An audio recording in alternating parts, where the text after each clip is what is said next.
à tous et bienvenue dans votre émission de voyage Escapade, l'émission qui vous donne toutes les clés pour comprendre et découvrir une destination en seulement quelques minutes. Aujourd'hui, on part à l'est de la France, à Besançon, et on vous emmène à nouveau à la découverte de cette ville naturellement verte, puisqu'elle est entourée de 7 collines et traversée par une rivière, c'est pas rien, et tous ces atouts naturels en font bien sûr une superbe destination de loisirs.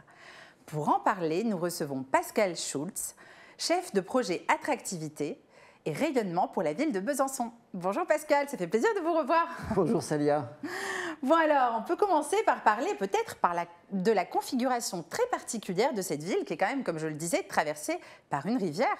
Tout à fait, traversée par une rivière, et aussi la particularité, c'est que le centre-ville historique, on le voit d'ailleurs à l'image, est complètement environné de nature. La différence par rapport à beaucoup d'autres villes qui ont une banlieue assez développée, c'est que le centre-ville est connecté avec la nature. La nature est vraiment dans la ville, et quand on parle de déconnexion, là, on a effectivement un territoire qui s'y prête largement.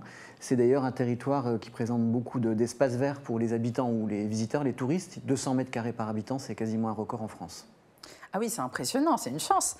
Et quelle est l'offre de loisirs justement à l'extérieur? Je crois qu'on peut faire du kayak sur la rivière, comme c'est étonnant. Vous êtes bien renseigné.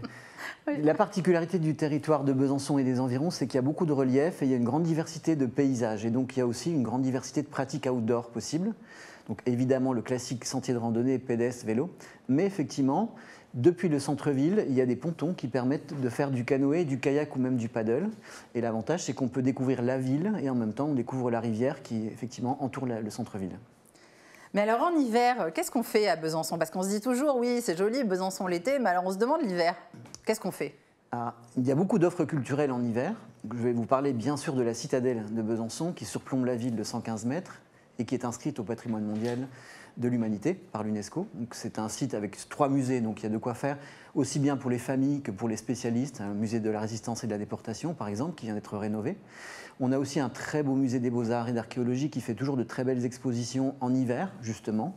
Et puis, la plupart des sentiers sont praticables en hiver. Donc, en fait, on peut découvrir les panoramas, comme on voit à l'écran, les panoramas autour de la ville très facilement. Et on peut également se promener le long des quais, puisqu'on a une très belle balade à faire le long des remparts vauban.